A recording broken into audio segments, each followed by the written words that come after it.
예, 저번 주 말씀을 이어서 오늘도 우리 레위기 말씀 함께 공부하겠습니다. 우리 오늘은 레위기 제5강 말씀을 가지고 속죄제 그리고 속건제에 대한 말씀을 가지고 함께 나누고자 합니다. 자, 여러분 레위기 성경책을 보게 되어지면 우리 4장에 보면 1절, 2절, 3절 제가 읽겠습니다. 여호와께서 모세에게 말씀하여 이르시되 이스라엘 자손에게 말하여 이르라. 누구든지 여호와의 계명 중 하나로 그릇 범하여서되 만일 기름 부음을 받거든 제사장이 범죄하여 백성의 허물이 되었으면 그가 범한 죄로 말미암아 흠없는 수수장이로 속죄 제물을 삼아 여호와께 드릴지니. 하나님께서 친히 말씀해 주시는 것이 있는데 그것이 이제 속건제, 속죄제에 대한 말씀이 기록이 됩니다. 그래서 여러분 4장은 속죄제에 대한 말씀이고 5장은 속건제에 대한 말씀입니다. 그러면 특별히 오늘 본문 말씀 가운데 보게 되면 제사장을 위한 속죄 제물이 따로 있고 그 다음에 회중이 하나님 앞에 죄를 지었을 때 드리는 속죄 제물이 또 따로 있습니다. 그리고 족장이 죄를 범했을 때 드리는 속죄 제물, 그 다음에 일반 사람이 드리는 속죄 제물, 그러니까 그분의 신분에 따라서 그분이 하나님 영적 수준의 관계에 따라서 하나님의 죄에 대한 물으심이 다 각자 다르다는 것을 우리가 볼 수 있다는 것입니다. 첫째, 제사장이 죄를 범해서 속죄 제물을 드리게 될 때는 흠없는 수송아지를 하나님 앞에 드려야 됩니다. 흠없는 수송아지를. 암송아지보다 수송아지의 가치가 더 있음을 이제 보여주는 것이죠. 그리고 온 회중이 죄를 범했을 때도 역시 마찬가지로 수송아지 한 사람이 아니고 온 회중이 죄를 지었을 때 수송아지를 잡아서 하나님 앞에 속죄 제물을 드려야 됩니다. 그 다음에 족장이 죄를 범했을 때에는 흠없는 수염소를 예물로 드리든지 아니면 수염소에 특별히 머리에 안수하고 죄를 전가시켜서 드리는 거예요. 그러니까 족장이 하나님 앞에 죄를 지었을 때는 흠없는 수염소를 드리고 온 회중이 죄를 지었다든지 제사장이 죄를 지었을 때는 하나님 앞에 송아지를 드릴 수 있도록 그렇게 말씀을 하신 것입니다. 그 다음 일반인이 죄를 지었을 때에 흠없는 암염소를 선택을 해서 제물로 드리도록, 그러니까 속죄 제물을 드릴 때에 제사장이 죄를 지었다든지 온 회중이 죄를 지었다든지 아니면 족장이 죄를 지었다든지 아니면은 일반 사람이 죄를 지었다든지, 그러니까 그분의 어떤 신앙의 경륜을 인해 가지고 하나님이 죄를 물으시는 것이 다 다르다는 것을 이제 보여주는 것이죠. 그럼 여러분이 이 속죄제의 근본의 영적 의미를 하나님 어떻게 말씀해 주시는가라고 했습니다. 특별히 속죄 제물을 드리는 방법이 있는데 본문 4장 4절에 보면 제물을 회막문 앞에서 잡아야 되고 그 다음에 제물 위에 안수해서 죽여야 됩니다. 제물 위에 죄를 안수는 증가시키는 그런 일을 하는 것입니다. 그 다음에 제물의 피를 성소에다가 뿌려야 됩니다. 그 다음에 제물을 불로 태워드려야 됩니다. 12절에 보면. 그러니까 제물을 하나님 앞에 드리는 방법이 다 다른 것입니다. 자, 그러면 여러분이 속죄제의 영적 의미가 어떤 것이 있느냐. 속죄제에 대한 영적 의미가 첫째는 오늘 본 말씀 가운데 보게 되면 속죄 제물이 되신 분이 누구이신가 라고 했을 때 예수님을 이야기하는 것입니다. 예수님이 우리의 모든 죄, 영적 죄, 육적 죄, 예수님이 우리를 위해서 이 땅에 오셔서 십자가에서 죽으시는 속죄 제물이 되실 것에 대한 예언의 예표입니다. 그러면 속죄제는 언제 속죄제는 무엇에 대한 이야기냐라고 했을 때에 이 근본이 타락했다는 겁니다. 근본이 뭐한 사람이냐? 타락한 죄인이라는 것입니다.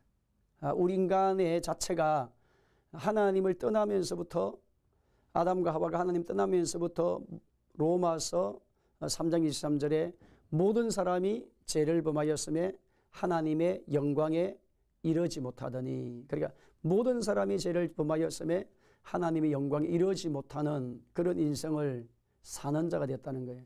그래서 모든 사람이 다 죄를 범한 거예요. 모든 사람이 죄악 아래 있는, 이것을 근본이 타락한 존재, 근본이 하나님을 떠난 인생, 이것을 이제 속죄죄에 대해서 이야기를 하는 것입니다. 자, 그러면 여러분이 고린도 후서 5장 21절에 보면 하나님이 죄를 알지도 못하신 자로 우리를 대신하여 죄를 삼으신 것은 우리로 하여금 저희 안에서 하나님의 의가 되게 하려 하심이니라. 그러니까 원래 예수님이 죄가 없으신 하나님이신데, 완전한 분이신데, 그분이 이 땅에 오셔서 십자가에서 죽으시는, 죄 있는 모습으로 죽으시는 그 이유가 우리의 죄값을 지불하시기 위해서 예수님이 십자가에서 죽으신 것입니다. 그럼 죄값을 지불하시는 방법이 피 흘림, 히브리서 말씀에 보면 피 흘림이 없은즉 죄의 사함이 없기 때문에 피 흘림을 통해서 죄값을 지불하는데, 피가 생명이기 때문에, 그러니까 예수님이 피를 흘렸다는 말은 예수님이 생명이 지불되었다는 겁니다. 우리의 생명을 다시 사시기 위해서, 사탄의 손에서 건져서 하나님의 자녀로, 자녀의 생명으로 만드시기 위해서 예수님이 자신의 생명을 지불해서 우리를 구원해 주신, 이것이 속죄 죄의 말씀을 해주시는 것입니다. 그래서 속죄죄는 근본이 타락한 우리 인간, 근원이 타락하는, 태어날 때부터 모든 사람이 죄인으로 태어난다는 것을 대해서 보여주는 사람에 대해서 모든 사람이 죄를 범하였고 근원이 다 타락했다는 것을 보여주는 것입니다. 자, 그래서 죄 사함받고 우리가 하나님의 의가 되기 위해서 우리는 반드시 해결해야 될 영적 과제가 있습니다. 저와 여러분이 이제 내 근본의 죄의 문제를 예수님이 십자가에서 해결을 했습니다. 그러면 십자가에서 예수님이 근본 죄는 예수님이 십자가의 공로로 해결을 받았습니다. 하나님의 자녀들. 그래서 우리의 죄를 자백하면 저는 미쁘시고 오히려서 우리의 죄를 사하시며 모든 불의에서 우리를 깨끗하게 하실 것이요. 예수님이 채찍에 맞으심으로 우리가 나음을 얻게 하는 그런 은혜. 그래서 그가 찔림은 우리의 허물을 인하며 그가 상함은 우리의 죄악을 인함이라. 그가 징계를 받음으로 우리는 평화를 누리고, 그렇게 말씀했습니다. 그러니까 예수님이 십자가에서 죽으심으로 우리의 모든 죄 문제를 다 이제 해결하셨는데, 그리스도인이 되고 난 다음, 내가 죄 사함 받고 난 다음에는 어떻게 해야 되느냐? 내가 처리해야 될 영적 과제가 있다는 거예요. 영적 과제. 영적 과제가 있는데 내가 처리해야 될 과제가 있는데, 첫째는 옛사람에 대한 문제입니다. 여러분이. 그것이 요한복음 로마서 8장 1절로 8절. 하나님의 사람이 되고 하나님의 자녀가 되고 난 다음에 여러분은 이제 성하, 그러니까 칭의, 그 다음에 성화, 그 다음에 영화, 이런 단계로 올라가잖아요. 신앙 성장이. 그러면 구원받고 하나님의 사람이 되고 하나님의 자녀가 되고 난 다음에 하나님 앞에서 저와 여러분이 옛사람에 대한 문제는 무엇을 이야기하느냐? 하나님의 백성으로서 이 땅을 살아가는 동안에 저와 여러분이 거룩한 성하의 단계까지 이르게 하시는 하나님의 경륜이라는 겁니다. 믿음의 성장의 단계라는 것입니다. 그래서 이 옛사람에 대한 문제는 뭐냐면 여러분이 옛사람의 옛습관을 이야기합니다. 지난날 하나님의 자녀가 되기 전에 저와 여러분이 옛날 육으로 살았던 삶이 있습니다. 육체의 소욕을 따라가는, 육의 습관이 되어 있는, 그냥 하나님과 기질적으로 반대가 되는 그런 삶을 산 흔적들이 우리가 갖고 있지요. 그래서 이제 이것이 습관화되어 있는 거예요. 우리가 습관화. 그럼 이 습관화되어 있는 부분을 여러분이 그리스도인이 되고 난 다음, 하나님의 자녀가 되고 난 다음에 근본이 타락한 우리 인간을 예수님의 피로 이제는 구원을 해주셔서 예수님의 피가 우리를 자유케 해주시고 난 다음에 그 다음 하나님의 사람들이 해야 될 영적 성장의 단계는, 첫째는 옛사람에 대한 문제를 해결해야 됩니다. 그러니까 옛사람은 이 세상에 대한 옛사람에 대한 삶의 모습은 늘 하나님과 반역이 되는 사상과 생각으로 채워져 있죠. 인본주의, 자기중심주의, 그 다음에 혈기, 엉망, 시기, 질투, 분노, 원한. 자, 이런 것들은 옛날에 우리의 육성의 삶을 따르는 그런 모습들이라는 것입니다. 이제는 이런 삶에서 벗어나서 성령의 사람으로, 그래서 성령의 사람은 사랑과 희락과 화평과 오래 참음과 자비와 양성과 충성과 온유와 절제 열매를 맺는 그런 삶을 이제 하나님의 자녀들이 살아야 되는 것을 보여주는 것입니다. 그 다음에 두 번째는 여러분이 정리해야 될 것이 사탄의 문제입니다. 우리의 싸움은 혈과 육에 대한 것이 아니 정사와 권세와 이 어둠의 세상 주관자들과의 싸움이라 그렇게 하나님 말씀을 해주셨습니다.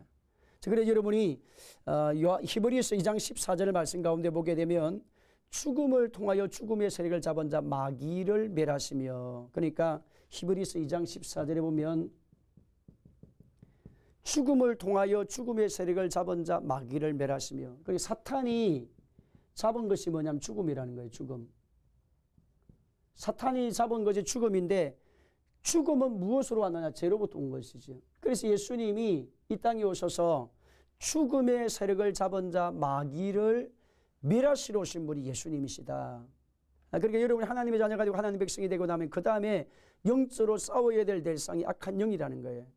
악한 영이 가져오는 사상과 지혜와 악한 영이 가져오는 사상, 생각, 마음, 상태, 환경, 언어, 자, 이런 것들을 여러분이 예수님의 이름으로 물리치는 일을 해야 된다는 겁니다.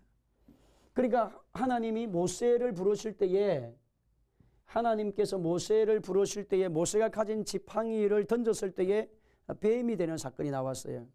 그래서 직접 뱀은 사탄을 상징하는데 사탄을 지배하는 능력의 권세가 하나님 안에 있다는 것을 보여주시고, 그 다음에 두 번째는 손을 가슴에 넣었을 때 그 손에 가슴에 넣었던 손이 문둥병이 됩니다. 그래서 두 번째는 내면의 문제를 해결하는, 직접적인 사탄의 문제를 해결하는 성도가 되어야 되고, 그 다음에 두 번째는 내 내면의 세계. 그러니까 모든 것들이 우리 안에 있기 때문에 우리 안에 있는 악의 문제들을, 잘못된 습관들을 정리하는 그런 일을 해야 된다는 거예요. 자, 그 다음에 세 번째는 여러분 세상을 이제는 다스려야 되는 겁니다. 하나님의 자녀가 되고 하나님의 백성이 되면. 여러분 세상의 문화는 하나님과 반역이 되는 문화들로 많이 채워져 있습니다. 하나님을 알지 못하고 하나님을 반역하고 하나님에 대한 불신의 사상. 그래서 이 세상에 사 계신 이 세상 신이 하나님의 자녀들을 혼미케 만들어서 하나님을 알지 못하게 하는 그런 일들을 행하기 때문에 여러분이 구원받고 하나님의 사람이 되고 난 다음에 또 우리가 싸워야 될 것은 세상의 문화라는 겁니다. 여러분이 TV라든지 그 다음에 인터넷이라든지 그 다음에 여러분이 스마트폰이라든지 이런 것들을 절제 안 하면 끊임없는 유혹들이 우리를 괴롭히게 되어지는 거죠. 죄가 우리에게 나도 모르게 죄가 나를 지배하는. 그래서 여러분이 세상의 문화들을 습관 세상 것들을 버리는, 그러므로 형제들아 네가 하나님의 자비하심을 너를 권하노니 너희 몸을 하나님이 기뻐하신 거룩한 산제사로 드리라. 로마서 12장의 말씀에. 그러니까 이제 우리가 구별되어진 삶을 살아란 것입니다. 자, 이러한 문제들이 해결되어야 하나님의 자녀로 바르게 자랄 수 있다는 겁니다. 그래서 여러분이 근본이 타락한 우리 인간을 구원하시기 위해서 예수님이 속죄 제물이 되어주시기 위해서 십자가에서 죽으심으로 말미암아 내가 이제 하나님의 자녀가 되어서 구원을 받아서 하나님 백성이 되어졌어요. 그럼 하나님 백성이 되고 난 다음에 그 다음에 여러분이 싸워야 될 것이 있는데, 영적인 성장을 위해서 싸워야 될 것이 있는데 그것이 옛사람에 대한 문제라는 거예요. 여러분 기질화되어진 습관, 영은 거듭났지만 아직까지 내 언어와 그다가 내 습관, 내 생활 패턴이 세상의 요소를 따라가고 있습니다. 지금은. 그런데 거듭난 그리스도에 되고 난 다음에는 이것들을 버리고 하나님의 품 안으로, 하나님의 절대적 말씀 안으로 내가 들어갈 수 있도록 그렇게 자신의 삶을 드리는 일들을 해야 된다는 것을 보여주는 거예요. 그래서 옛사람에 대한 문제, 옛기질, 옛언어, 부정적이고 비판하고 원망하는 그런 기질들, 그 다음에 그래서 칭의 다음에 성화, 그 다음에 영화의 단계까지 주님과 동행하는, 그래서 천주왕국을 누리게 하시는 그런 은혜의 복을 누리고 영원한 천국까지 들어가는 축복의 역사를 이룰 수 있도록 하나님 역사해 주시고, 자, 그 다음에 사탄임은 직접적으로 원수마귀가 우리를 공격하는 것들을 하나님 백성들이, 하나님 자녀들이 이것을 극복하고 해결할 수 있는 능력을 가져야 되는 거예요. 그 다음에 세상에 대한 문화들. 자, 그래서 예수님 우리의 속죄제물이 되심으로 우리를 위해서 하나님의 구원의 길을 크게 열어놓으신 예수님의 그 은혜를 받는 것이 속죄죄. 그러니까 근본이 타락한 우리 인간의 죄 문제를 해결하시기 위해서 오신 분이 누구냐? 예수님이시다. 그래서 그 예수님이 우리의 속죄제물이 되신 분이심을 보여주는 것이 속죄제예요. 자, 그 다음에 두 번째는 여러분이 속건제입니다. 자, 속건제는 여러분이 5장을 넘겨서 보게 되어지면 속건제의 특징이 나옵니다. 5장 5절 제가 5장 14절로 16절입니다. 여호와께서 모세에게 말씀해 이르시되 누구든지 여호와의 성물에 대하여 부지 중에 범죄하였으면 여호와께 속건제를 드리되 내가 지정한 가치를 따라 성소의 세겔 몇 세겔은 은혜에 상당한 흠없는 수양을 양떼 중에서 끌어다가 속건제로 들어서 성물에 대한 잘못을 보상하되 그것의 5분의 1을 더하여 제사장에 줄 것이요 제사장은 그 속건제의 수양으로 그를 위하여 속죄한 적 그가 사함을 받으리라. 그렇게 말씀하셨습니다. 그러니까 이제 두 번째 우리 여러분이 이제 알아야 될 것이 뭐냐면 속건죄에 대한 문제입니다. 자, 속건죄는 무엇에 대한이냐? 히브리어로 야쌉이라고 말합니다. 야쌉이라 말씀인데 가오, 그 다음에 범과 그 다음에 죄에 대해서 지었을 때에 하나님과도 죄 문제가 되지만 이웃과에 대한 가오를 범했을 때 이웃에 대한 잘못을 저질렀을 때에 특별히 속건제의 특징이 5분의 1을 더해서 하나님 앞에 해결해야 될 것은 하나님께 하고 사람에게 잘못한 것이 있으면 사람에게 변상을 해줘야 된다. 변상을. 그 사람에게 뭘 해야죠? 변상을 해줘야 된다는 거예요. 그러니까 속죄제는 하나님과 관계만 해결하면 되는 것이지만 속건제는 하나님께 대해서 하나님의 예물을 잘못했다. 예물을 문제가 일어났다. 그러면 5분의 1을 더해서 다시 하나님께 예물을 드려야 되고 그 다음에 이웃에 대해서 내가 죄를 범했다. 이웃에 대해서 내가 잘못을 저질렀다라고 했을 때에 내가 이웃에게 그냥 말로만 내가 잘못했습니다 라고 말하면 안 된다는 겁니다. 5분의 1을 더해서 갚아야 된다는 거예요. 내가 돈을 빌려왔다. 그래서 문제가 일어나서 돈을 못 갚았다라고 했을 때에 그 이제 시간이 지나고 환경이 열려졌을 때에 그분에게 찾아가서 내가 5분의 1을 더해서 그분의 마음을 감싸줄 수 있도록 그렇게 하는 거예요. 그래서 속건죄의 이유는 뭐냐? 왜 5분의 1을 더해서 물질을 갚아야 될 것 갚게 하고 또 사람에 대해서 잘못을 범했을 때 그렇게 했느냐 합니까? 재범을 막기 위해서. 그러니까 하나님 앞에 다시 죄를 범하는 일이 없도록 하기 위해서 재범을 막기 위해서 그렇게 말씀해 놓은 거예요. 그러니까 사람이 여러분 이 땅에서 사는 하나님의 백성들이 살 때에 우리가 속건죄에 대한 것에 대해서 성도들이 우리가 그냥 예수님이 십자가에서 죽으심으로 나의 모든 죄와 저주는 다 해결했기 때문에 하나님 앞에서 나는 당당히 산다. 나는 이미 용서받은 사람이다 라고 하는 것으로 살다 보니까 이웃에 내가 피해를 주었을 때 한 책임에 대한 문제가 별로 약했습니다. 많이 약했지요. 그러니까 이웃의 책임에 대한 내가 이웃에 하나님에게 죄를 지었을 때는 하나님과 회개하고 하나님하고 화해하고 하나님 앞에 하면 되잖아요. 그런데 이웃에 대한 문제를 어떻게 할 거냐는 거지. 이웃은 지금 내가 물질을 벌려 나 물질 안 갚았다. 내가 예를 들어서 일을 하다가 망해서 그분에 대해 상처가 주었다. 그러면 이웃은 그분이 나에 대해서 큰 우난을 품고 있지 않겠습니까? 그러니까 이제 예수님이 너희가 기도할 때 형제에게 잘못한 것이 있다고 하면 가서 형제에게 화목한 제물을 드리고 제물을 먼저 드리고 와서 화해하고 와서 나에게 제물을 드리라. 그렇게 말씀해. 그것이 화목제에 대한 이야기고 또 그것이 특별히 속건죄. 그러니까 형제에게 죄를 범했다면 형제에게 손해를 입혔다고 하면 말로만 내가 당신에게 잘못했다. 그렇게 말하면 안 되고 반드시 5분의 1을 더해서 책임을 지게 만들었다는 겁니다. 우리가 예수님을 만난 이제 삭개오 같은 경우에 예수님 앞에서 자기가 이렇게 고백을 합니다. 내가 토식한 일이 있다고 하면 내가 몇 배로 갚겠다고 그렇게 이제 고백을 합니다. 이제 이것이 이제 속건제의 원리지요. 여러분 이제 하나님의 자녀가 되고 하나님의 백성이 되고 되면 그럼 언제 속건제를 드려야 되는가? 레위기 5장 14절, 15절, 17절 보면 성물에 대해서 죄를 범했을 때 하나님 앞에 드려야 될 예물을 안 드렸을 때에 그 다음에 사람에게 손해를 끼쳤을 때에 꼭 하게 한 말씀입니다. 그래서 5분의 1을 더해서 배상하게 하는 그런 말씀이 속건제의 영적 원리가 되는 것입니다. 자, 그러면 여러분이 속건죄에 대해서 하나님 반드시 책임을 지는 존재가 되라는 것을 보여주는 거죠. 죄에 대한 책임. 근본의 문제는 예수님이 해결했지만 그 다음에 구원받고 하나님의 사람이 되고 난 다음에 내가 죄를 범하고 했을 때는 예수님과 해결할 것은 예수님과 해결하고 하나님과 해결할 것은 하나님과 해결하고 그리고 이웃과 해결할 것은 내가 또 그 이웃에게 가서 용서를 반드시 해야 될 것이 있으면 용서를 빌고 5분의 1을 더해서 배상할 것이 있으면 배상하는 것이 회개의 출발이라는 거예요. 입술로만 회개하는 것이 아니라는 것입니다.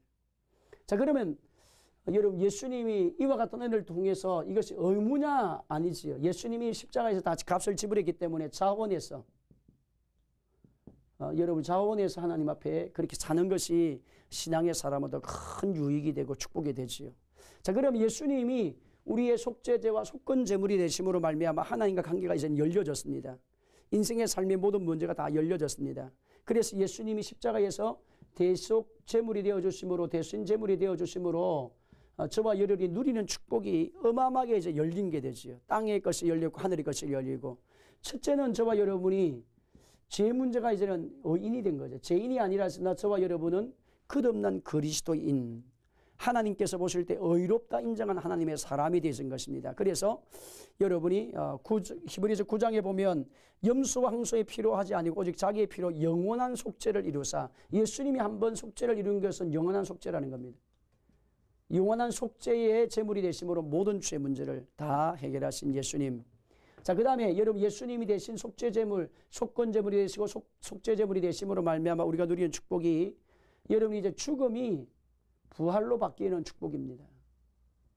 그래서 나는 생명이고 예수님은 나는 부활이라 그렇게 말씀을 해주심으로 말미암아 부활과 영생의 복을 얻게 돼. 영생의 복. 하나님의 사람이 예수님이 되신 제물이 되심으로 이런 복을 이제 하나님의 사람들이 받았습니다. 요한복음 11장 25절 26절에 보면 예수께서 이르시되 나는 부활이요 생명이니 나를 믿는 자는 죽어도 살겠고 무릇 살아서 나를 믿는 자는 영원히 맞이하니라 죽지 아니하리라.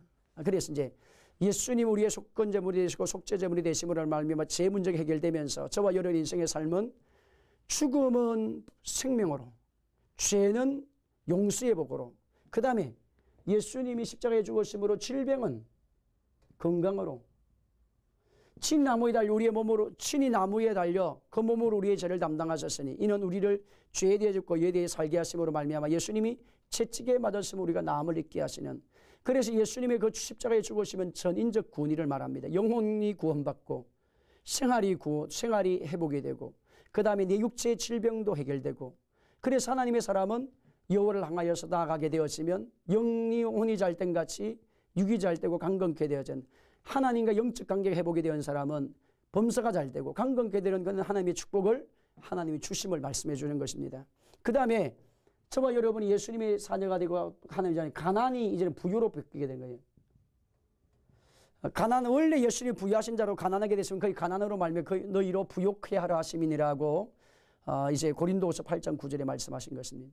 그러니까 예수님이 십자가에 죽으시면 이 땅을 살아가는 동안 하나님의 자녀들이 육적인 삶도 해결하는 길을 주는 그리스도시요 살아계신 하나님의 아들이십니다 라고 했을 때에 그리스도가라는 말은 왕이요 제사장이요 선지가 되셔서 우리 인생의 모든 문제를 다 해결해 오신 분이 예수님이시다 이걸 보여주는 것이고 그 다음에 기도 응답의 축복을 주시고 그 다음에 성령님과 동행하는 복을 주시고 하나님의 사람이 이 땅을 사는 동안 이제는 사탄과 동행하는 자가 아니고 죄와 동행하는 자가 아니라 하나님의 영 그리스도의 영이 내 안으로 들어옴으로 말미암아 내가 하늘나라 가는 그날까지 그 순간까지 하나님은 우리를 이끌어 주시고 하신다는 것입니다. 그래서 지난날 예수님이 속죄 제물이 되어 주심으로 말미암아 하나님과 우리 관계 완전히 열어놓으신 그런 은혜를 통해서 우리 모든 성도들이 주님의 복을 누리고 하나님 영광을 위해서 쓰여지는 그런 생활이 되기를 예수님의 이름으로 축복합니다.